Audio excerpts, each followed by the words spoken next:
What's up? It's Trey Harris here, wide receiver for Los Angeles Chargers. And you're tuning in to Chargers Unleashed.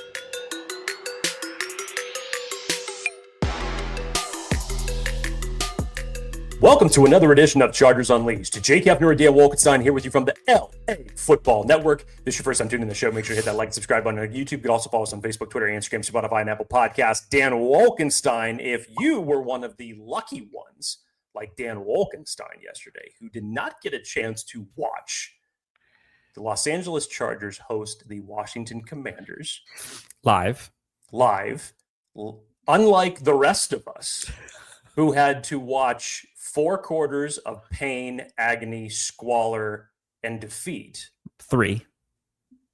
Dan, we gave kind of the benefit of the doubt to this team after the Giants debacle to basically chalk that up to say, okay, it's an annual trap game that every team goes through at least once a year. You're coming in, you're facing a rookie quarterback that you didn't have much film on, and you think to yourselves, well, you can't get any worse than that in terms of a collective meltdown against the Giants, right?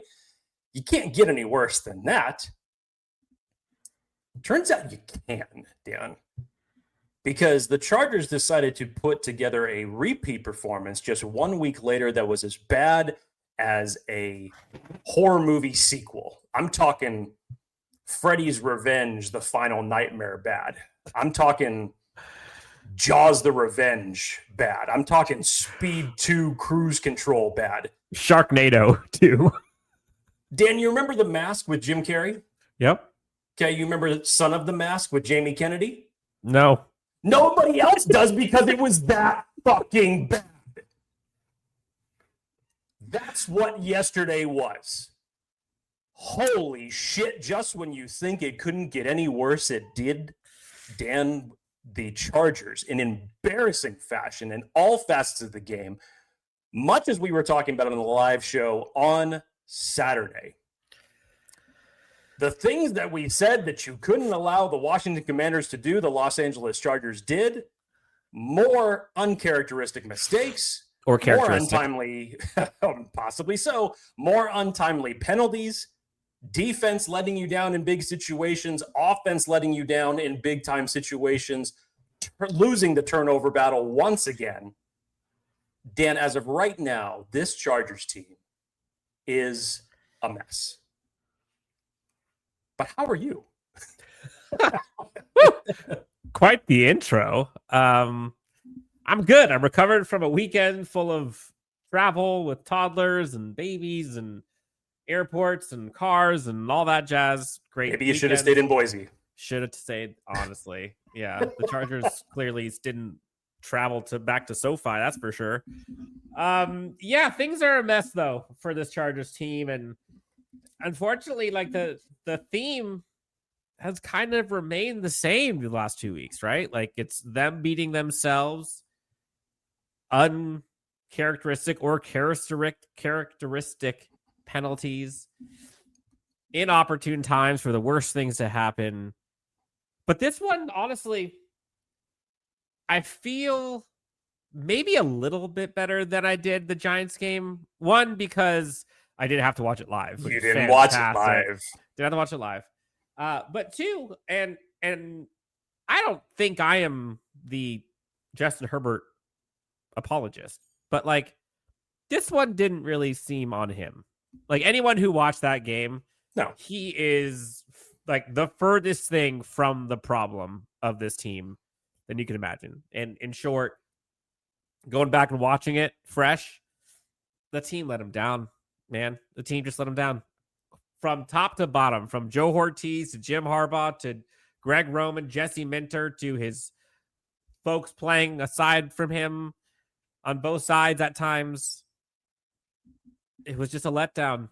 And what started in New York continued in LA. And you heard some boos at SoFi, deservedly so. Well deserved.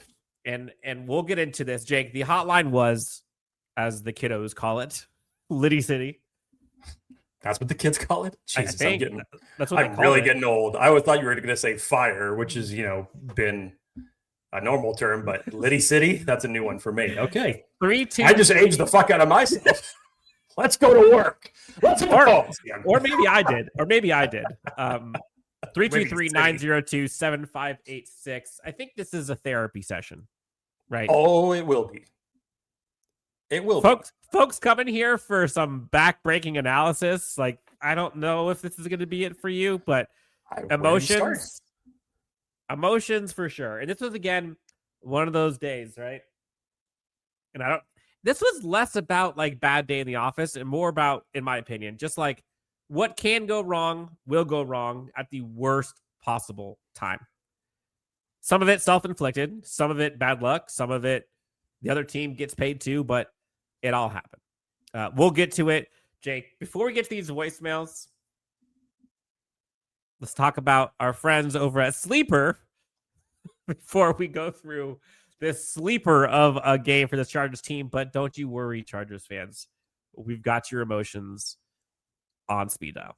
Yeah, sleep. That's what I wish I was yesterday afternoon. The NFL season is here, which means you now have a chance to win up to 1,000 times your cash on daily fantasy football with Sleeper. Football has never been more exciting than it is right now with players like Patrick Mahomes, Lamar Jackson, Justin Jefferson, etc. Pick on these stats for these stars like touchdowns, passing yards, receiving yards, fantasy points, and more for up to 1,000 times payout on Sleeper. Get your picks right and you could win big. Just use the promo code Chargers LAFB. And you'll get up to $100 match on your first deposit. Terms and conditions apply. See Sleeper's terms of use for details. Currently operating in over 25 states. Check out Sleeper today. Jake, things were starting off okay, right? Like that first quarter felt pretty good. They go up 10-0. The offense was coming. You saw Justin sling it. You saw Justin with the legs, a 44-yard scamper. You saw him run it more later. You saw Quentin get involved. Amari Hampton's looking good. You see Ladd getting the touchdown. I mean, things are looking good. 10-0 on the run. They got the ball again. They're going down to score. And the whole thing seemed to start unraveling with the unfortunate Quentin Johnston fumble. Insane. Instead of going up possibly 17-0, 13-0, it becomes 10-7. Fumble was brutal. You saw two easy touchdown runs to the outside. Jake, you and I were talking about that earlier today. Again, I'm kind of giving the quick version of this. Yep. You saw penalties start to rack up, negate some explosive plays. There was one time back-to-back explosive plays. Passes to Quentin and to Keenan were taken off the board because of penalties. Chargers are still trying to weather the storm, right? The defense does what they can, right? 4th and 2 for the Chargers offense. They're driving. What the hell happens? Tyler Conklin drops it. The drive ends. McNichols breaks a Tarheeb still tackle. 3rd long on a random check down. Ends up going down for the first. Then the Chargers defense rises, right? Tyler Tart forcing the fumble, getting the ball back to the offense in midfield. You think, oh man, here we go. Chargers offense, great drive, great response. You see 3rd down conversions, some catches, some crucial throws by Justin, only to end in a tipped pass in the end zone for interception. Trying to get to Keenan, doesn't happen. Then the defense immediately implodes to ice the game, down 20-10. Again, that drive was to cut it to 1 score. The defense then implodes, starts off at their own end zone of the Commanders. They go right down the field, drive all the way down, seal it for a touchdown with like about a minute left, icing it 27-10. Quick overview was that, Jake, but Chargers fans were in their feelings. Do I even need to ask how you were feeling? No. And Dan, as I told you, it just when you think it couldn't get any worse, it got worse. Like when the game was over, you didn't think it could get any worse. It still got worse. And I'm about to deliver even worse news right now because we got the news after the game yesterday that Amari Hampton was leaving the game in a walking boot. It was just reported by Daniel Popper that officially Omari Hampton is now going on IR. He will miss the next 4 games. Your running game is now Hassan Haskins and Kamani Vidal. Buckle up. and pray to every god possible for number 10. Well, that was news to me. Thanks for that. Just when you think you can't get it, I feel like I'm going to say that fucking phrase about 12 more times throughout the course of this show. All right, well. Dan, but to get back to your original question, you asked me, it's like, my feelings on it. I'm going to keep it simple, stupid. I'm actually going to rip the line from Cam Ward that he said at his press conference last week. If we keep it in a buck, we ass. This team played like ass yesterday. They played like ass in New York. And to be perfectly honest, again, you felt better because the best way to get that taste out of your mouth was to go back home and get back in the win column, and you didn't do that. You look even worse. You add more injuries to the list. And then you start asking yourself, where do we go from here? Because this is no longer an aberration. One of the biggest criticisms that we have had from this team going all the way back to training camp, preseason, was the offensive line. Now, first 2 weeks of the season against Kansas City and the Las Vegas Raiders, this offensive line was actually a strength of this team. Performed better than we thought those first 2 weeks. And then came week 3 against the Denver Broncos, which amazingly, all things considered, that you lost the turnover battle. You turned it over twice. You allowed Justin Herbert to get pummeled 5 times, God knows how many other pressures. You still found a way to win that game, so you still find yourself 3-0, but the blueprint for opposing defenses was there. And boy, oh boy, have the New York Giants and Washington Commanders absolutely exploited it. And Dan, it's not so much the offensive line anymore because now you got more problems.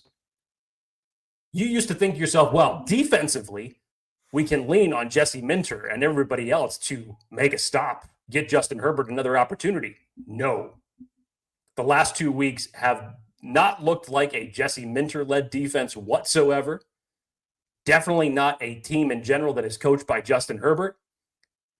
And a cherry on top, special teams.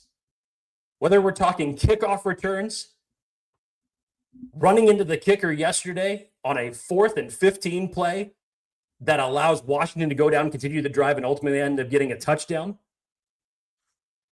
Uncharacteristic penalties and mistakes by this team over the last 2 weeks. Where the hell did this come from? We have so many more questions than answers than we did 3 weeks ago when this team was essentially 3-0. I mean, and it's only getting worse at this point. It's only getting worse. The Chargers are down their top 2 tackles right now. Their top 2 running backs are gone. Their linebacker 2, as of today, apparently is coming off of IR, but is opening the window to come off IR. 21-day window for Denzel Perryman. They're relying on Kamani Vidal, Hassan Haskins at this point.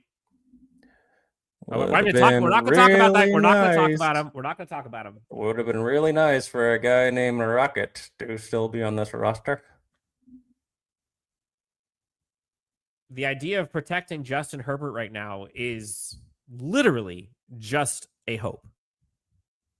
And Chargers fans are upset.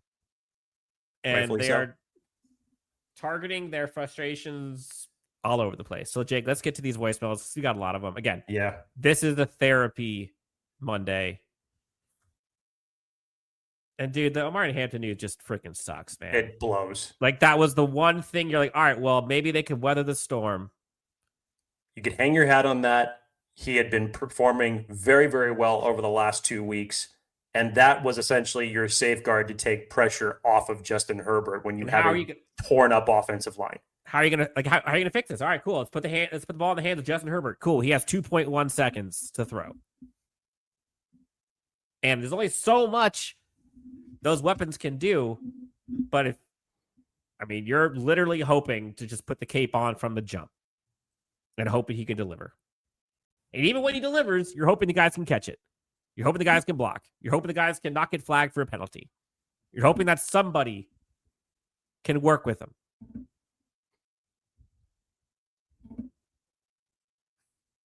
Next up, Jake, let's get to these voicemails. Let's just roll through these. All right, Jake, first voicemail. Jake, Dan, Fort Collins, both here, halftime of the game. Oh, Fort Collins. Halftime. Roman, great play calling. Defense isn't playing all that bad. Frickin' Quentin Johnston, get down in traffic. He makes me nervous every time. He's running upright like Eric Dickerson used to, even though Dickerson was amazing. And don't get anywhere near the freaking punter. You should have mass protection going on for the return on that. Just, it doesn't make any sense. Just total stupidity. Anyways, they need to ball up second half and get this win. More guys are hurt. This is frickin' MASH unit. Anyways, bolt up. Jake. I hope you call. I hope another one of your voicemails is in here that you call after the game, because, you know, that was, at that point in time, that was 10 unanswered points by the Commanders. They're just getting started. They just went on to score another 17 unanswered and finish the game after that. Dan, it's...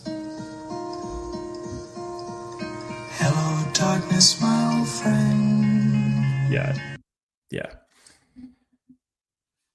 The Quentin play was so unfortunate because, first of all, it was a laser Great throw by Justin Herbert on that second down play.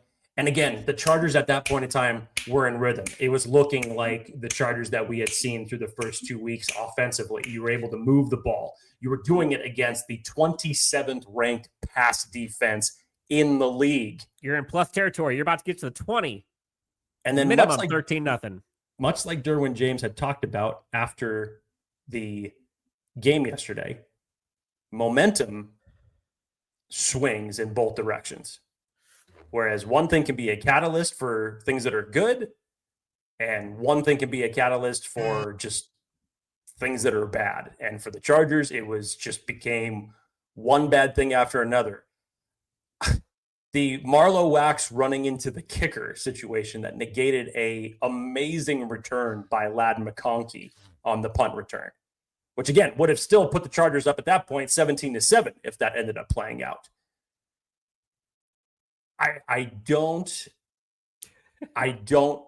get it.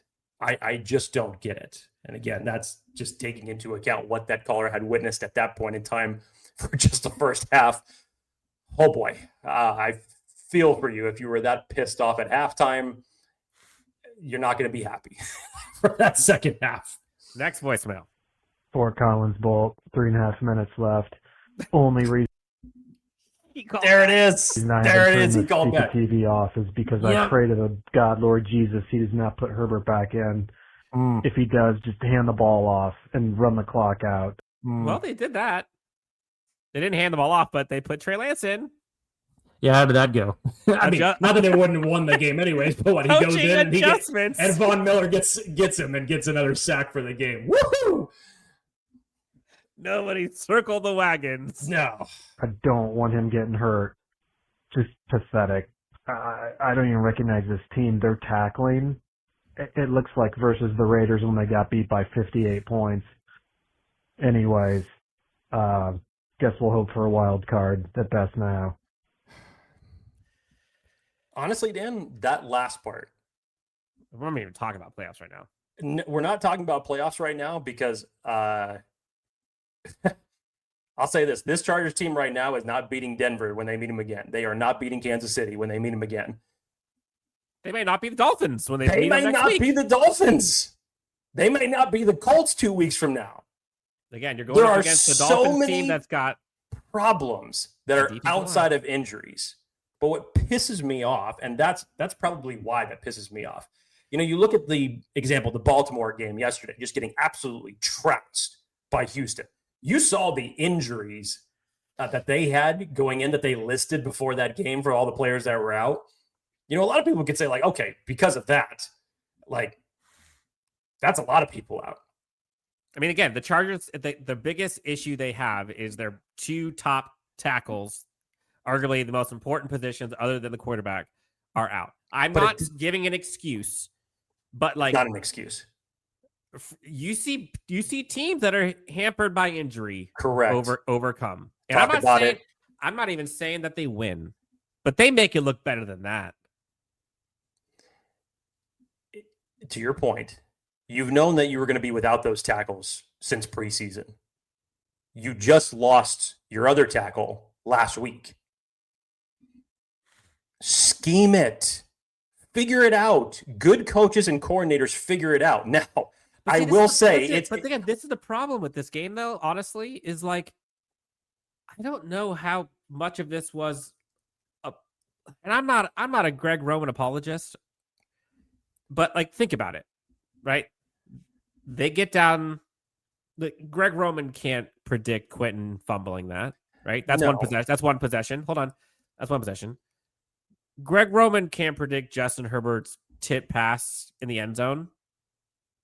That's another one. Like Greg Roman can't fix the special teams blunder that was another touchdown, right? Like just take those 3 plays alone. Never mind the back-to-back explosives negated in that third quarter. Like the Chargers game plan, again, he can't expect Martin Hampton to get tripped on a 4th down play. You can't expect Tyler Conklin to not know where the hell he is or know how to catch a ball at some point. Call a timeout.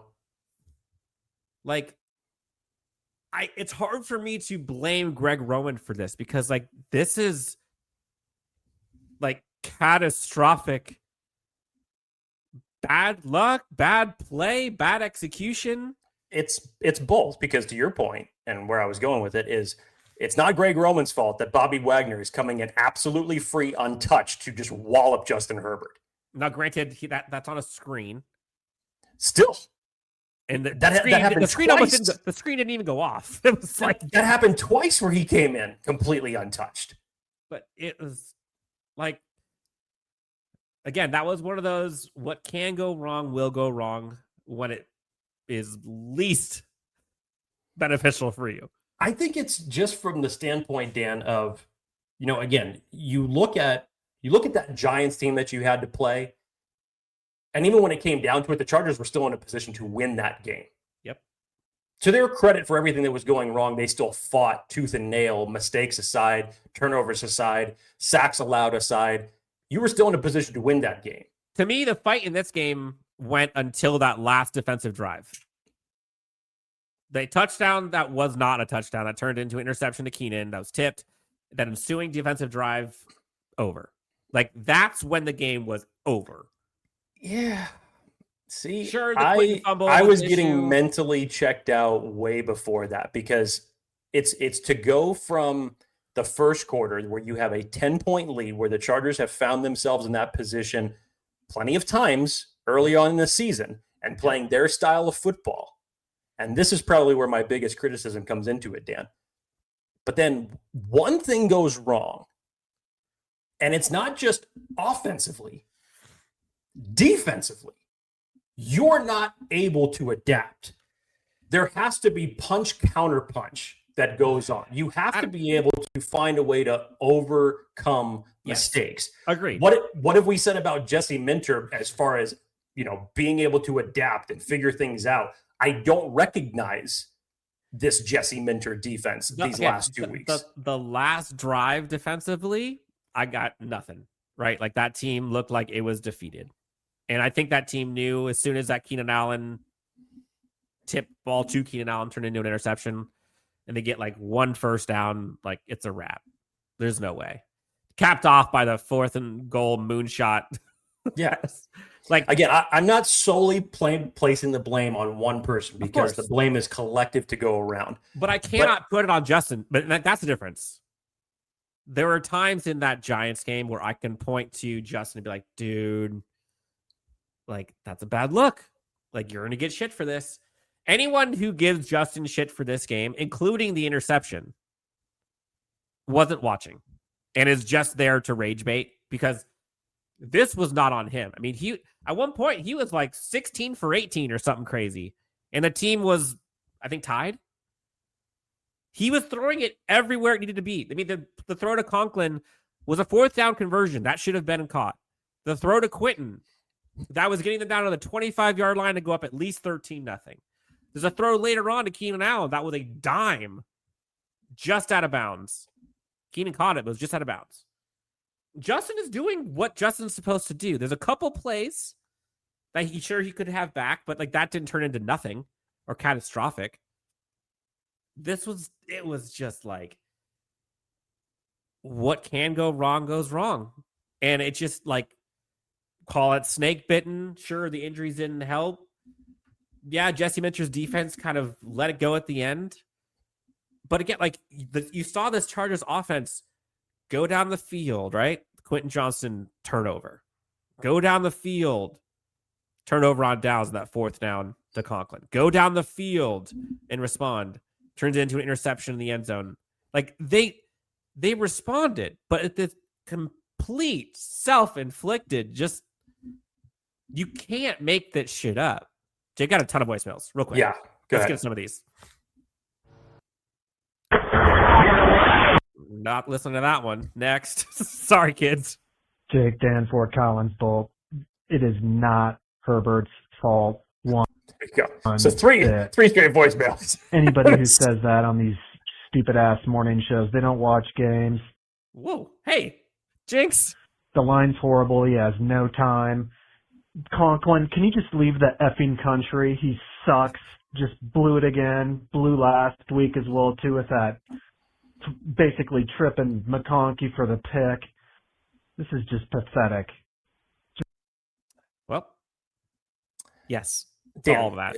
That's kind of where I was going before we played that last one. These are the mistakes that we have not come to know from a Jim Harbaugh coached team, both offensively and defensively. Namely, that one play that the caller was talking about, the 4th and 2 play, where literally there's only 10 people on the field. Keenan Allen's waving his hands to the sidelines, going, "What the hell? We can't even call the play yet, and we're like down to 15 seconds on the play clock." Conklin comes running in. They're rushing the play. They still have 2 timeouts on the clock. Now, hey, I am all for preserving timeouts, but in that particular situation, call a timeout. Don't rush that play. Yes, was it Conklin's fault getting in there late? Yes, it was. Should it have been the coaching? Fine. I would have been fine with any offensive lineman just stopping and turning to the official saying timeout. Like, we are not ready for this play. And sure enough, it goes off. They hurry it up. Conklin's not ready for it because Herbert has to fire a laser once again because he's getting pressured. And, of course, it's right there for him to catch. No, not successful. Flip side of that, Dan. This was the best offensive output for the Washington Commanders rushing in this game, much like it was for a lot of different things for the Giants last week. And defensively, it was their best performance. Dan, going into this game, the Washington Commanders had 1 turnover. They got 2 in this game. It is turning into that old phrase that I used to talk to you about on this show, where it's take the weakest element of the opposing football team, that element is going to shine against the Los Angeles Chargers. And why am I saying this? Because the Miami Dolphins just rushed for their lowest output in 10 years. They rushed for 19 yards against the Carolina Panthers. I guarantee you they're going to rush for more than 19 yards against the Los Angeles Chargers next week. Oh, we are just getting started. 323-902-7586 is the number of the hotline. Next voicemail. First off, if anyone puts any blame on Justin Herbert, you want to tell them to shut their mouth. This has nothing to do with him. This O-line is dreadful. Yep. And Ortiz not doing a thing to address it. And when journalists like Pop ask a nice question about it, with the rude responses, you can tell he's full of himself.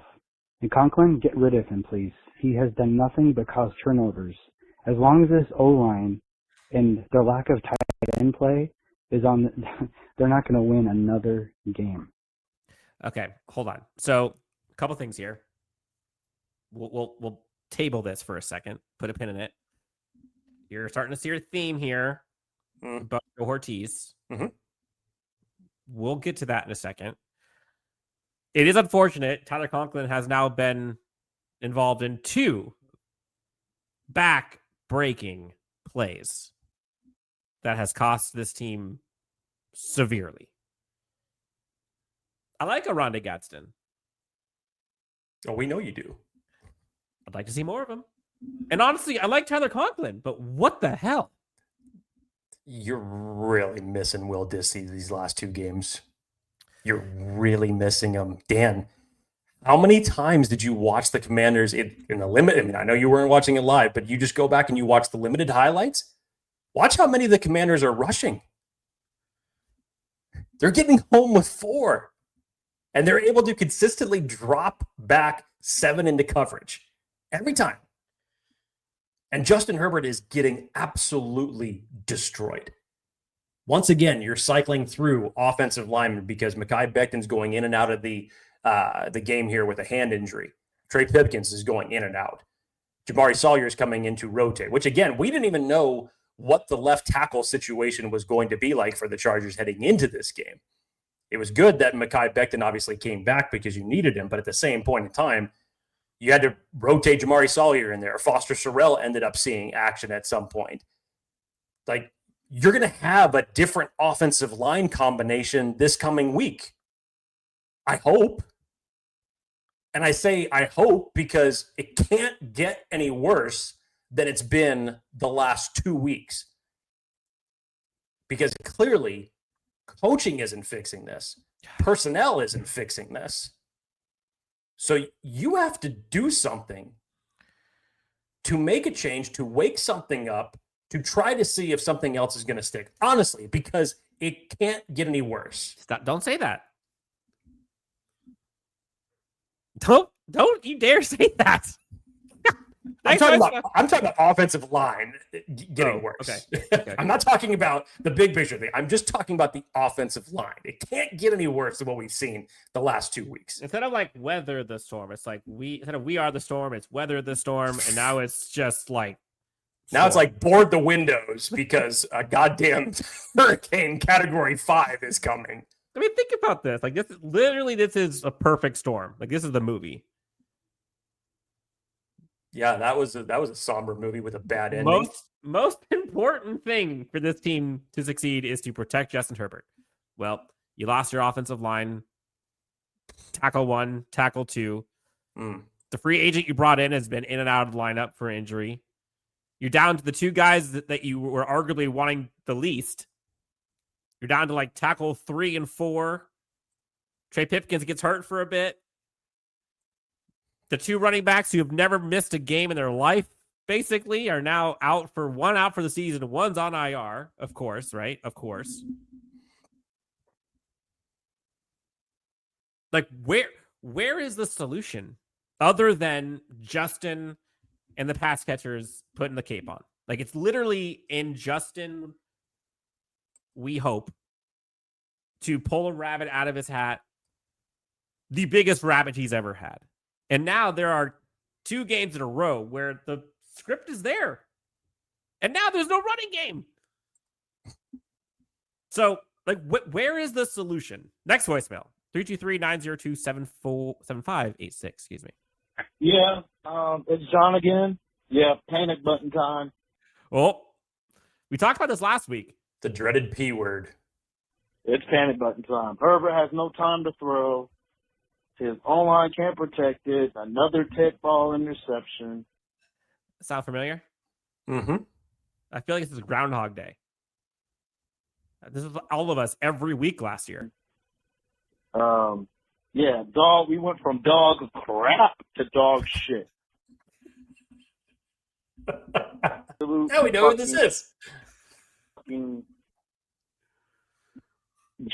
my God, I don't even have the words to say right now. Next voicemail. Yeah, I'm just curious. When can we fucking ship the entire offensive line to Guantanamo Bay? Also, can we fucking fire Joe Ortiz and Greg Roman at the same time? Here we go. Please let me know in the next episode of when they're possibly gone. Thank you. Okay, let me answer that. Let's talk about the Joe Ortiz stuff right now. Okay. First of all, Joe Ortiz is not getting fired. Okay. Anybody who is expecting that to happen, I'm sorry to disappoint you in that circumstance. It took the Chargers a decade to get rid of Tom Telesco. Do you think that they're going to get rid of Joe Ortiz in less than 2 years? No.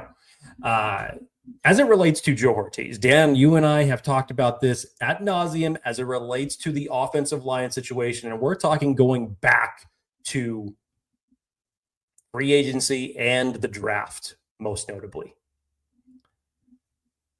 You go out, you get Mekhi Becton, which was a big signing at the time. You felt a lot better from that standpoint in terms of coming in and replacing that spot at right guard. You go out and you get Andre James, which I'll get to that in a minute in terms of what I would like to see. And I had the impression that after that Houston game, you were not going to run this situation back with the same interior offensive line, save for Mekhi Becton, that you saw get absolutely trucked in the playoffs. Not only did you, but you considered a guy who has never played the center position in his life, and you gave him consideration at that position throughout the preseason. That lasted about maybe 2 weeks until you made the final decision to go back to Bradley Bosa. Now, again, I will go back to the first 2 weeks of the season because none of us were talking about this at that point in time. Why? Because the offensive line was actually a strength for this team. Justin Herbert had time. Justin Herbert was able to sit back in the pocket, watch things develop, and if he wanted to, could pick running lanes to keep drives alive. The past 3 weeks have now become such a bad trend to where the offensive line is the biggest weakness of this team that opposing defenses. Dan, remember the stats on Justin Herbert when you say how good he is against opposing defenses that blitz him? Opposing defenses are no longer afraid to blitz Justin Herbert. Why? Because they can get through with 4. Why? Because they know that they can get there fast enough to where Justin Herbert's not going to have enough time to make a play. Why? They get there with 4. Imagine 5 or 6. Exactly. But you could blitz on every single down if you wanted to and think, I have a better chance of getting home, causing a bad play, causing a turnover than Justin Herbert has of making one. And I will go with that hot hand right now. I will go with those chances because right now those chances are good. That is a winning formula for a defense. And that's not something that historically you would say about Justin Herbert, given the fact that he's been so good against the blitz.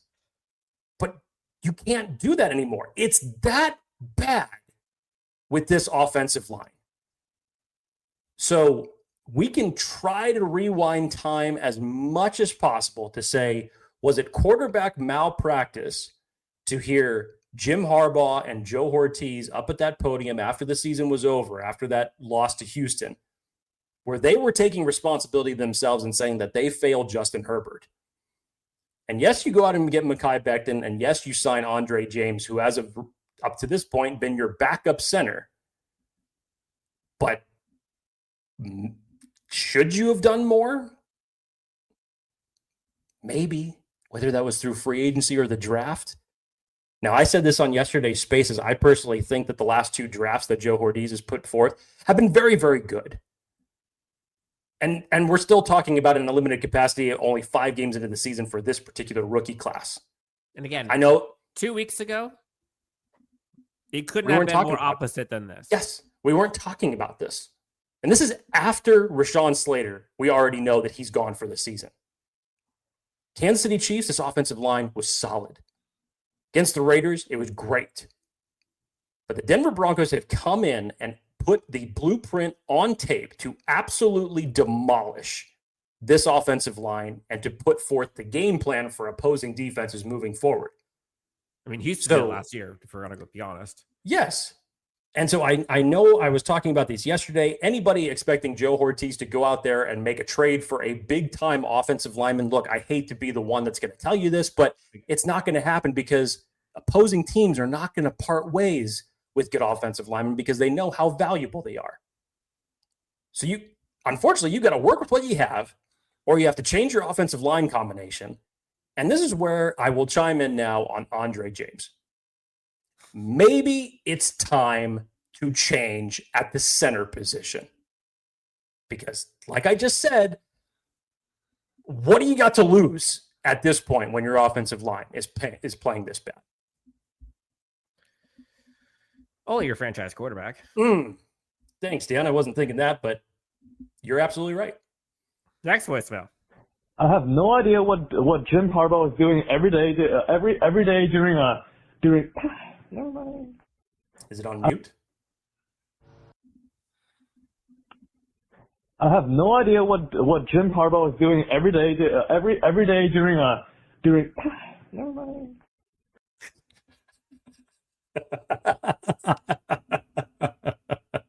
I feel you.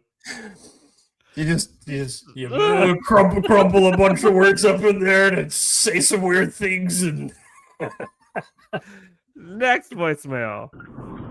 Hi guys, this is Mike in Missouri, and oh yeah, another great one. I tell you I don't think there's any what sarcasm. the team reminds me of a team coached by Brandon Staley. Okay, so I don't know what Jim's doing. I'm not sure what his approach is, but sloppy, and just when they looked like they were doing something right, then they would screw up. I mean, I didn't watch the whole game. I couldn't stand it. And anyway, that's what I think. You've got a lot of work to do. Maybe we can salvage a wild card. Who knows? Dan, I dropped that name last week, and you told me it's like, whoa, pump the brakes, sir. Let's not go that far, dropping the old BS on this particular show. Dan, defensively? Again, it was that last drive where it looked like they quit, but defensively? And again, not to call it an exact one-to-one comparison, because we've known since the beginning of the season the Chargers have been susceptible to giving up the big play. You did that right after the running into the kicker penalty and giving new life to the Commanders. 2 plays later, they chuck it down the field. I mean, the defense hit a 40-yard gain. Chunk plays, yes. Missed tackles galore. And then you give up a huge one where there's no containment outside on the screen to JCM. Terrible. Both of his rushing touchdowns, there was no containment anybody out there on the edge. I mean, there was nobody within 5 yards of him by the time that he got to the end zone. It looked that bad. And again, as much as we want to talk about it, and I'm sure with all of the calls that are going to be coming in here on the hotline as it relates to either Joe Ortiz or the offensive line, Ryan Fitkin, I don't want to be in his locker room right now. I could only imagine, because that's not indicative of a Ryan Fitkin-led special teams. And think about this. Through all of that, imagine if that special teams touchdown happens. They're up 17-7. Yeah. Yeah. Next voicemail, Jake. Got a lot of these. What the fuck did I just watch? This is, I'm recording, sending all this hours after my watch, I guess. I can't even say words. Like, I can't even think because this fucking team, bro. Just, that O-line killed us. These injuries are killing us. Do we have to change something? Take out Bozeman, put Andre James in, do something. They're saying that Bozeman's a captain or whatever. Well, put Andre James in and give Bozeman a freaking water bottle, have him trot out to him and give some captainly advice, sit his ass back on the bench. Fuck. Dan, we talked about this leading up to this game because people were clamoring for Andre James to go in after the New York Giants game. And because we didn't even know who the left tackle was going to be, Jim Harbaugh had talked about, well, we thought about Mekhi Becton there. We thought about Jamari Salyer there. And they chose to still go the same left tackle that they went against the Giants in Austin Deckles. It's okay. You had at least that problem decided. And we were saying, well, it may not be the best thing because if you're trying to sort out your left tackle problem, maybe you don't want to switch your center in the same week and have so many changes. Dan, I'm kind of over that fucking idea, to be perfectly honest. If it's me and it was my decision in terms of what to go, now here's the hard part, because let's just say Jamari Sawyer started at left tackle for this game. Eventually, at some point, he was going to be moving back to right guard because Mekhi Becton was in and out of this game. So that wouldn't have lasted very long. But if it's me, an ideal situation moving forward and not guaranteeing any better production, but just from the standpoint to say, hey, this coaching staff is going to try something different, I would put Jamari Sawyer at left tackle, Zion Johnson at left guard, Andre James at center, Mekhi Becton at right guard, Trey Pipkins at right tackle, and then pray to the gods that everybody stays healthy. For the immediate future until Joe Alt returns, that's what I would try to do. And again, I'm not even guaranteeing more success. I'm simply doing it just for this coaching staff to say, show me that you're trying everything that you can. And everything meaning everything. Changing the personnel on your own team in terms of the lineup to try to keep your quarterback alive. Next voicemail. Dan, Jake. Ready for this? Ready for this? Okay, so last week, we all heard it. And Jim Harbaugh, we trust. Everyone has a bad day in the office. This is a show me week. Totally. He will right the ship. Yeah. No way the Chargers are losing this one. This is it to you. Buckle up. Dan, I just wanted to say this. You cursed us with your bullshit.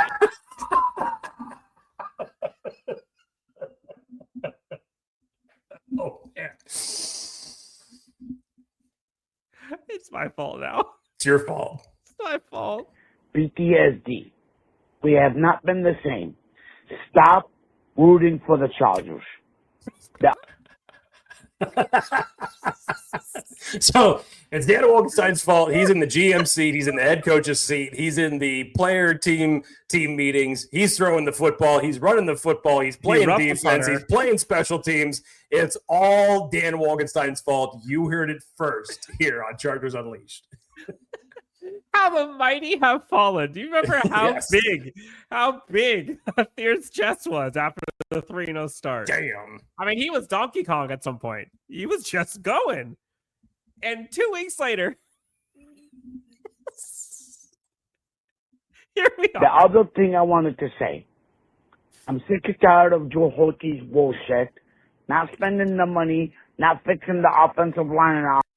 He was just talking about this. You weren't saying that 2 weeks ago going into that Giants game. You weren't saying anything about that going into this Washington Commanders game. 14-3, baby. Still a possibility. 14-3 was a theory. It's time for John Spano to pull the fucking trigger and fire his ass after the season. Not gonna Where happen. were you 2 weeks ago? Not gonna happen. I'm sorry to tell you, it ain't gonna happen. Whether my coach like it or not, I don't give a fuck. This is my last time I am calling on the show. I will not call again anymore until next year. Whoa, that's big. I swear to God, the next time that the Chargers win, if he calls. Oh, man. I hate to see you go, Thier. That's unfortunate. Thier is officially torpedoed. He is I in it. will not call the remainder of the year until next year. Because it's my fault. That's right. why. It's all your fault. And I can't wait. I can't wait to hear him call next year when Joe Ortiz is still the GM of this team next year. Dear Chargers fans, I am so sorry that I did this to you. Again. Do you remember how long this team stuck with its previous GM? 2 weeks ago, you were loving him. Come on. He is not going to fire Joe Ortiz after a year and 5 games.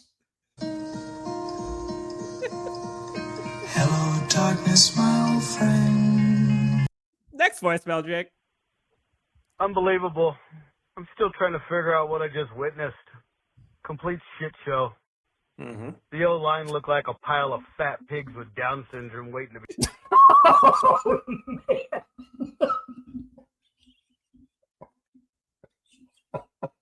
Jeez. Fed. I was waiting for one. I was waiting for one. I was like, what is someone going to come up with on this particular show? No. We ate nothing but dog crap last week, but this one, Hold my beer. damn. Oh. treadmill till they collapse. I feel sorry for Herbert. He better start wearing a diaper. Because every time he looks up at the defense coming at him, he's ready to shit his pants. Special teams, turnovers, tackling, drop passes, coaches. We're in trouble, boys. They should have kept their final 3 timeouts just to avoid all the rest of the embarrassment they're going through out there. We need to spend all of our money on defensive line and all 6 draft picks on the O-line in this offseason. That's all I got, man. I'm just gonna go. Hold on. I'm just gonna go right to the next next myself because we got so many of these. I'm sure we got more. It's John again, and Mr. Panic Button here. After now seeing the news with Hampton and a boot, fresh. I don't think I'll ever be able to watch another Chargers game this season. I can't. Because I don't want to see what we look like without Hampton out there now. We're gonna have to. Yeah, you're gonna be like eyes peeled. You're gonna. It's like a torture. Your running game plan that you came into this season with is already gone 5 games into the season. You lost Najee Harris on a fluke Achilles tear. And now you just lost your rookie running back to an ankle sprain for the next 4 weeks. We don't even know if it's a sprain. I think that's what they were talking about, Dan, because when no they one were talked about it. Well, when they had Haskins in there in that 4th down in the drive where they were going down to ultimately turn the ball over, they were saying on the announcers that they were taping up, like Amari and Hampton's in the locker room getting taped up. The other thing that's indicative of this, There's Dan, no is way that, but I'm saying there's no way that's a sprain if he's on IR. we were talking about the possibility of Joe Alt going on short-term IR because of a high ankle sprain as well. Those are different injuries. Those are different injuries. Yes, they are. But the other stat that Dan that was indicative was some point, I can't remember what, it may have been, I think it was like in the early 3rd quarter. Marion Hampton ends up getting like positive yardage for like a 4-yard run, battling off of tacklers that are meeting him in the backfield. Like it was actually an impressive run. And then you hear the commentator says like, Marion Hampton just doesn't go down. He's just, you can't count him.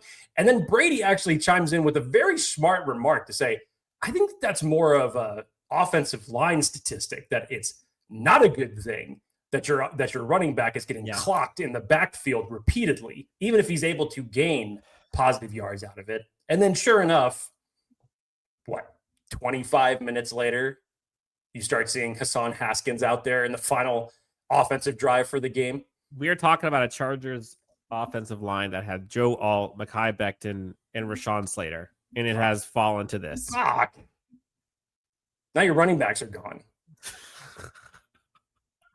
Hey guys, it's Raimundo from San Diego. Ray from San Diego. God, I'm a fucking day. Jesus. I am beyond drunk.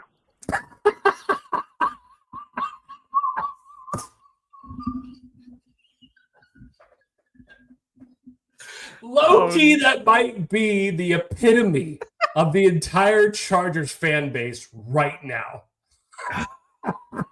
Want too many tequila shots? Definitely want too many shroom hits. Oh man, he went to full bore. He went tequila and shrooms. Holy shit! Talk about a bad Sunday afternoon. Tried everything I can to make it better. Balls. We lost, but you know what? I was so upset earlier. I think I'm over it, because He's over it. No, obviously play the rest of his voicemail. I want to hear what he has to say, try to answer anything. And, you know who lost today? The fucking Bills. Those Denver Broncos. So you know what, man? I'll take that and smoke it. We're okay. We're gonna be alright. The fucking donkeys beat the Bills. I can't somehow. The Broncos beat the Eagles. Maybe one less tequila shot for you next time. And the Bills lost to the Patriots. Riddle me that. All right? Let's go, boys. Love you guys. Bye-bye.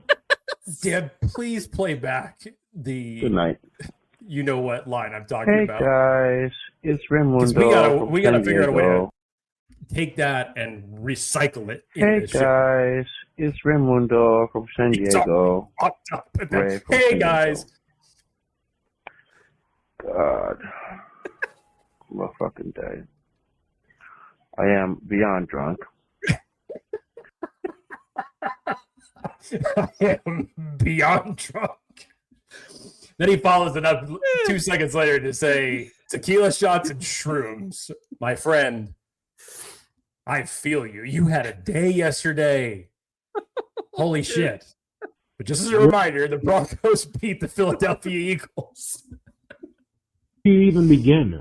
I mean, the Chargers suck again. Wouldn't you know it? We suck again. Well, look, Justin Herbert threw an interception because he forced a fucking throw into coverage. Where have I seen that before? This is the same shit, different toilet. Harbaugh fucking sucks. Hortz fucking sucks. The whole team fucking sucks. Fuck this team. Wow.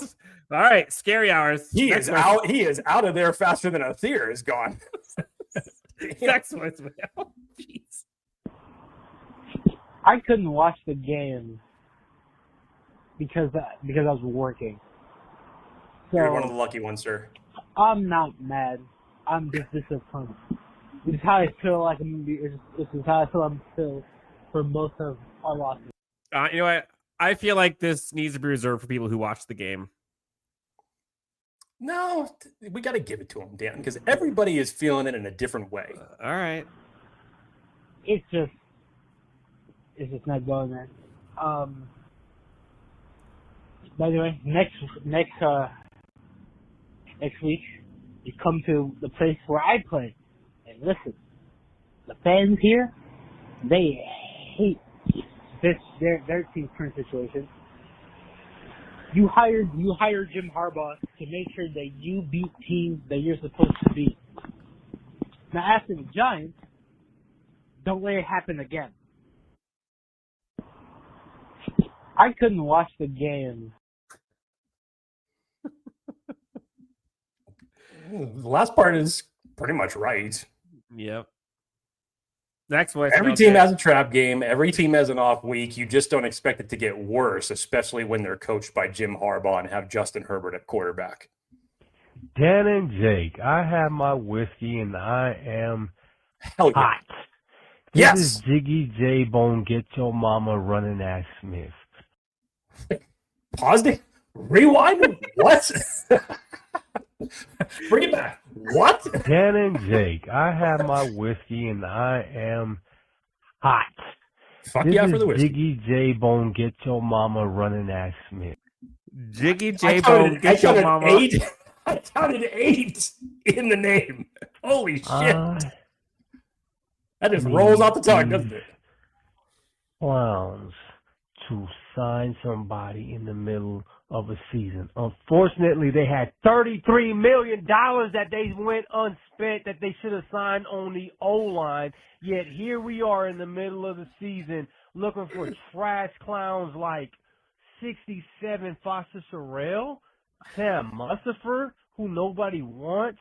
We got Austin Deculus coming from the sorriest O-line in the league as Houston Texans, who are trading players away. Yet here we have our best player, Justin Herbert, running for his life, 10 points in the first quarter and can't score a fucking ass point after that.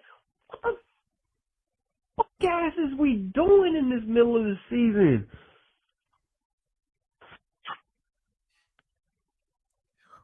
I would hate to, I hate to disappoint you. And again, I don't want to butcher your name, but to be perfectly honest, I can't remember it, so I definitely won't. But damn.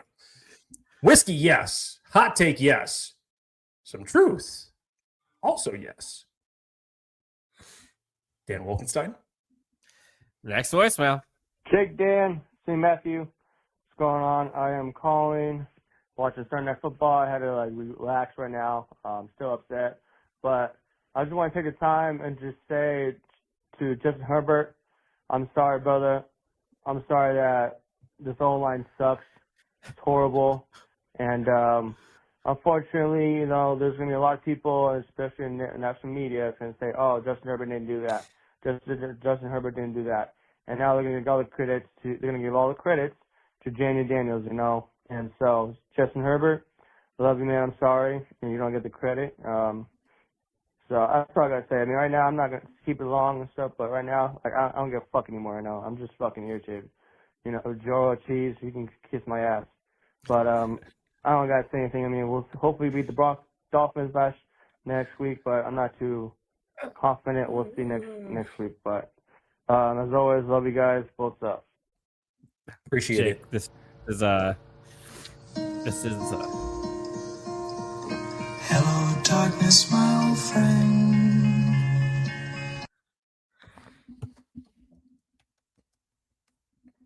Next voicemail? I mean, I was actually going to say, I'm going to guess it's going to say something about the offensive line or fuck Joe Ortiz in this voicemail. I like my chances. I haven't heard one damn thing about the defense. I haven't heard one damn thing about some special teams. Maybe one thing about special teams, but I get it. It's like, damn, that just shows you that's the focal point of the issue that we've been talking about for the last 3 weeks. It does not. We can fast forward to the last 12 games of this season. Mind you, the Chargers don't have their bye until week 12, also, which is really fucking sucks about this time of the year. Every single week, Dan, we're going to be talking about this as an issue until it corrects itself. And who is it going to be corrected by? Is it going to be corrected by the players themselves? Is it going to be corrected by coaching, game planning? People that are actually going to end up making a change? What's going to happen? Brandon Thor just posted a tweet earlier about an hour ago. Just watch the Dolphins run defense in week 5 and with a crying in a faucet. Watch how good they look next week. Exactly. Why? Because the Chargers, of course, don't have Amari and Hampton, but dude, Rico Dowdle torched them for 200 plus yards on the ground. And now you don't have your running back to lean into. Watch. Just can't. The fact that this is what I've turned into over these past 5 years, where I am getting some level of enjoyment, and I have a smile on my face after this battle scars that we have been through, is downright miracle. Look, I would be a hell of a lot more pissed off right now if I came into this cold and I hadn't had a conversation about this with somebody else. Dan, I jumped on Spaces on Twitter with about 4 minutes left because I couldn't watch the rest of that game. I knew that the Chargers weren't going to come back and win it. So I jumped on Spaces and I got a chance to talk to a lot of other Chargers fans. And you know what? It's times like these where it's like, when it's the worst of times and when you're pissed off, you just need to find someone to talk about it. You just want to yell at something. Honestly, first of all, it was great connecting with all of you. Secondly, after I got off of that, I just felt like this huge weight lifted off my shoulder. Not necessarily forgetting the problems, but shit, it was good to talk about it. And that's what this episode is today. As Dan said, this is a vent session. This is in some way therapy, but it doesn't make you forget about the problems moving forward because, Dan, we got many more weeks of football left. What the fuck is going to happen? Insomnida, Dan and Jake. Here we are once again. We thought the Harbaugh magic was going to end this curse, the snake-bitten. Nope, because of me. All because of you, Dan, you asshole. Curse, You but did no. this. Our line is just untenable. You cannot put out a professional football team of any players with that offensive line. Justin Herbert is going to die. And that's a bad thing, right? Can someone tell someone that, like, is a decision maker that is a bad thing? It's every single year. It's the same shit in our soup, and we just keep eating it. Groundhog Day. Yeah. I don't know. I don't know what to do, guys. I can't do this anymore. Chargers fan since the year 2000. It's taking years off my life. Join the club. Bolt up, baby! Again, it's a little bit of a double-edged sword because 2 weeks into the season, we're talking about this offensive line being a strength. And when you watch that Giants game, even before Joe Alt goes down, that offensive line is piss poor. It's already going downhill one quarter into the game. You can see it. Mm-hmm. And I get it. You can't predict losing Rashawn Slater. You can't predict losing Joe Alt. But how the hell do you fall down that much further at all four other offensive line positions? How does that happen? And Dan, also, I think it is just from the standpoint of the defensive scheme that you just go back and you watch that Bronco game. What Vance Joseph was able to dial up in terms of where they were bringing pressure, where they were finding the areas to penetrate the offensive line. Giants could drop back 7 every damn down on defense because their front four is going to get there. And they are stacked at defensive line. They are deep there. And you think to yourself, okay, well, you just played the 2 best defensive lines, arguably, in the league. You go to the Washington Commanders, and it's not nearly the level of depth or talent that the Denver Broncos or the New York Giants have, and they're still getting home with 4. Was that 5 and sacks? being able to drop 7 into coverage. You just played and lost to the 28th and 27th ranked pass defense in the league. What the hell, dude?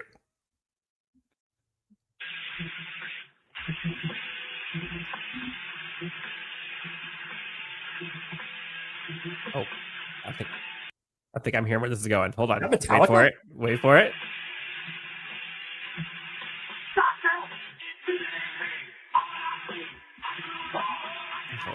Fuck yeah, whoever is jamming to this.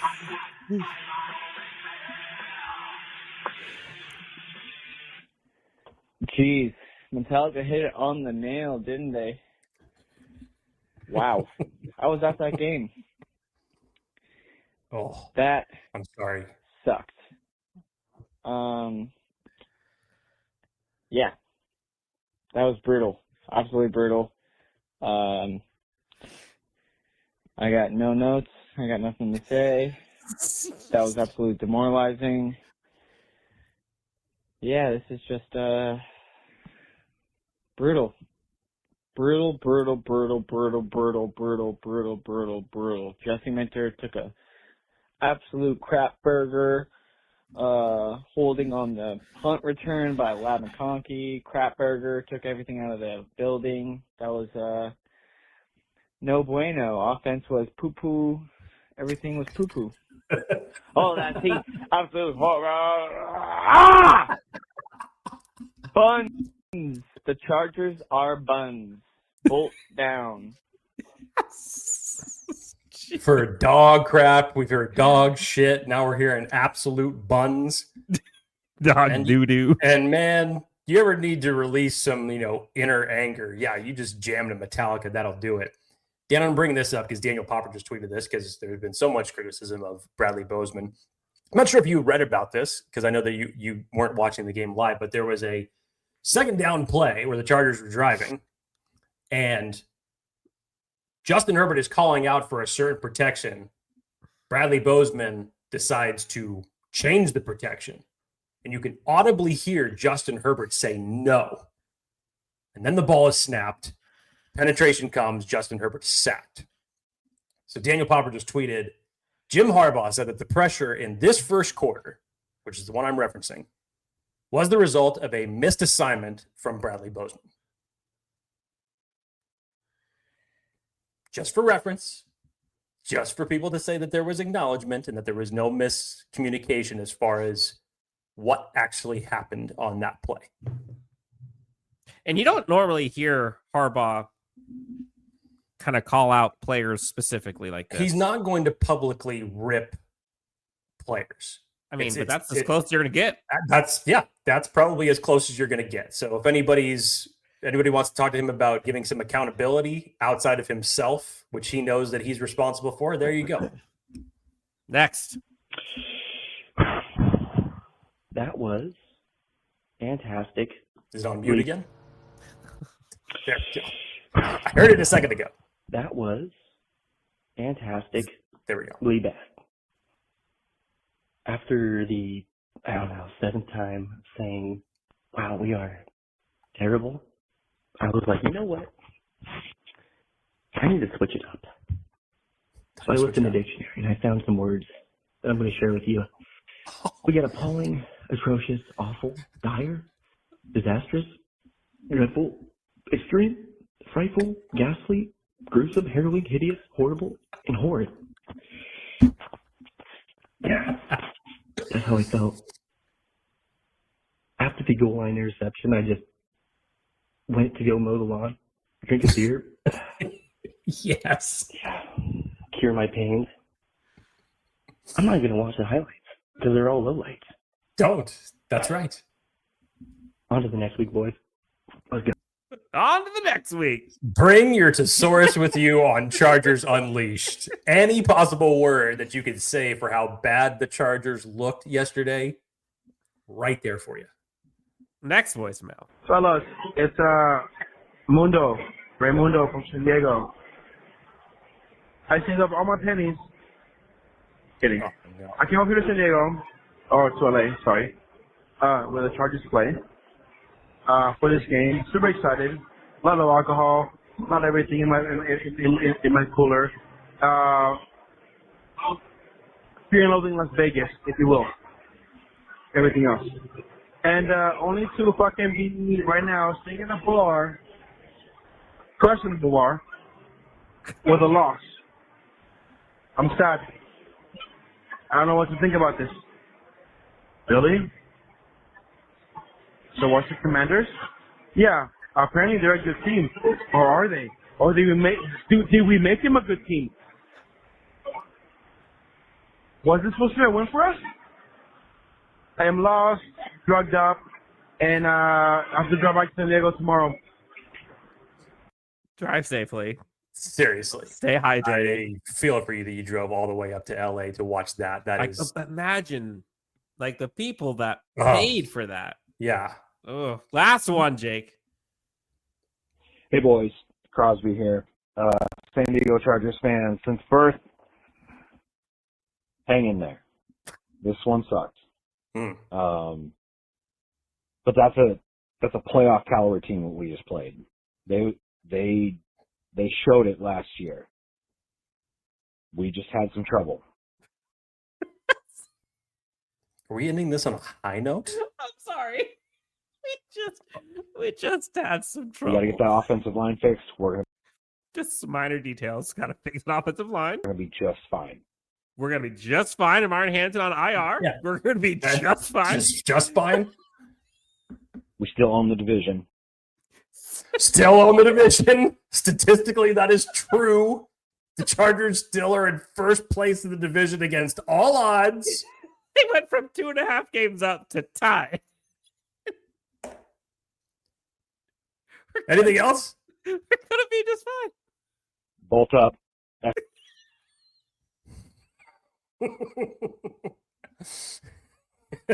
Okay. TB. I'm sick of that guy announcing games. He should never announce games for us. Who's he talking about? Tom Brady? TV, yep, Tom Brady. I mean, look, he likes to think that he's the greatest gift that God ever created, but Wait. I will say there were some anecdotes that he dropped that were absolutely true. Yeah. And yeah, I think that's about it. Bro, first of all, bless you for having that type of optimism after watching this team sounded like for the last 2 weeks. That's kind of what you sounded like, but maybe not as bad after seeing a product like that over the last 2 weeks. That's like taking your car into the auto body and saying, well, your radiator's gone. There's no more catalytic converter. Your oil pan is finished. Virtually, there's only a piece of the engine still hanging on. But you know what? We're going to make this thing drive. Let's try this again. We can sell this car. I guarantee you.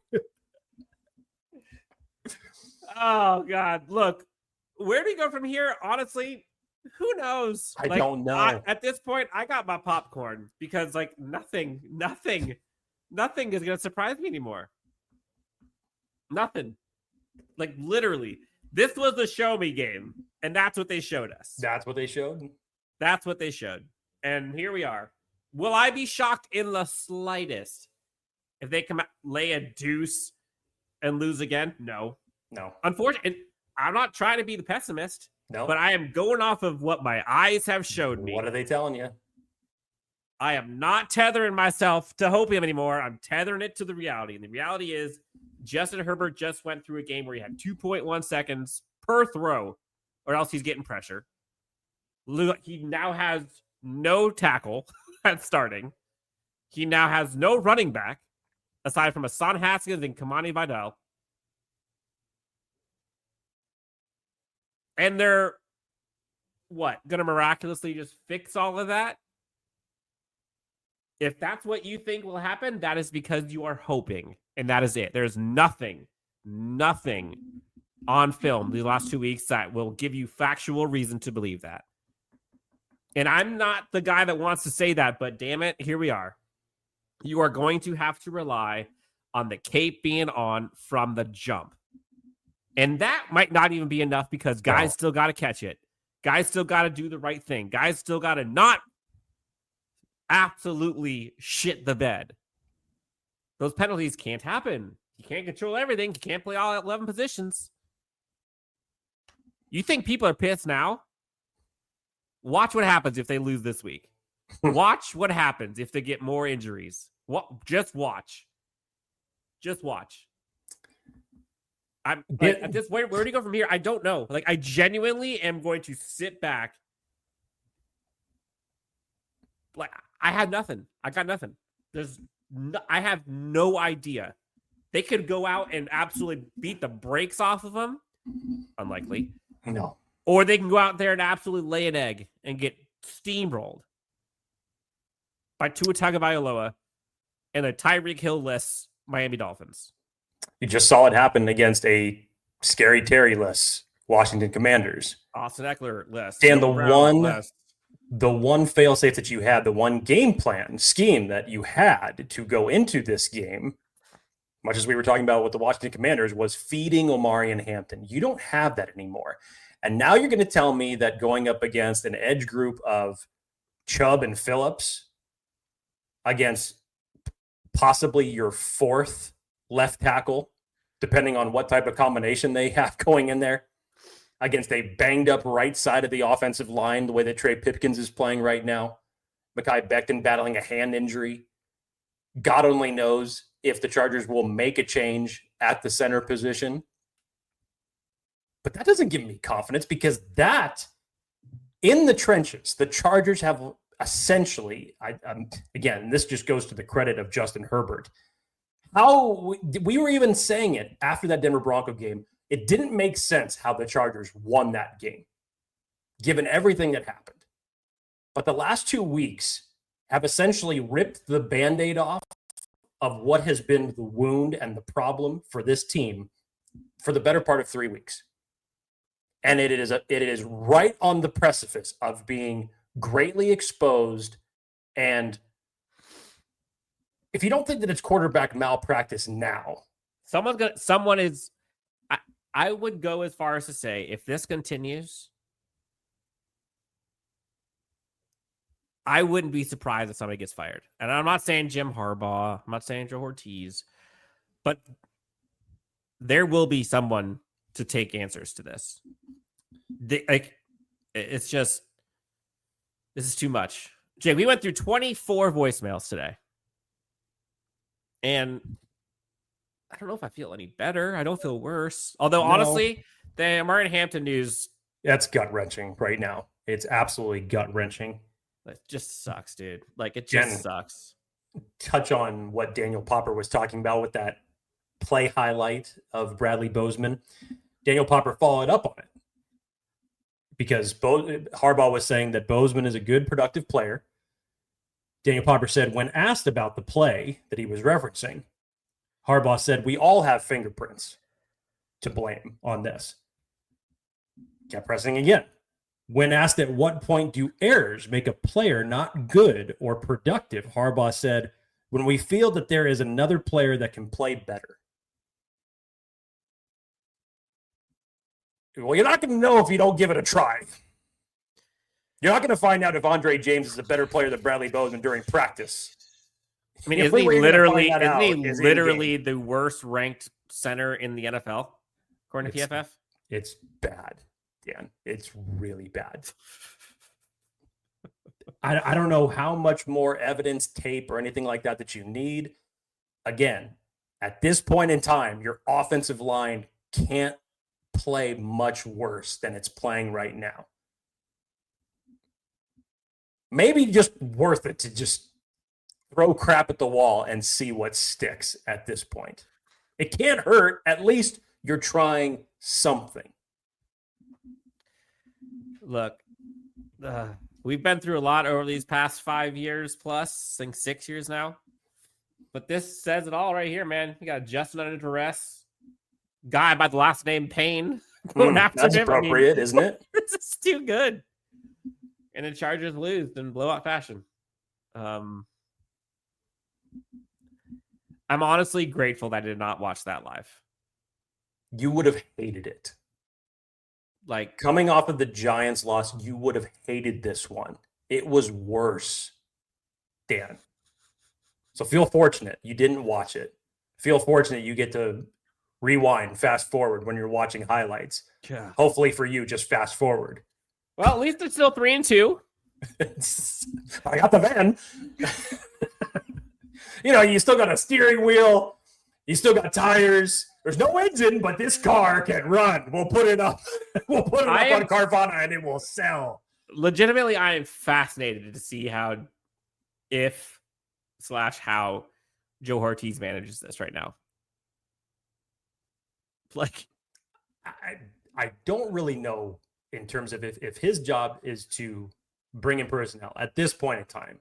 No, but like the window is passed. Literally, like what can he do? Like I mean, go look at the waiver wire. You can make calls, but you're not getting a starting caliber offensive line from another team just yet. I don't believe that you've gotten other teams at that point where they're hitting the 2025 season's done. Let's hit the finish button and let's go fire sale type of situation. It's not quite there yet. Yeah, running back now rental. Just on top of it, now you need a fucking running back. You need another edge player.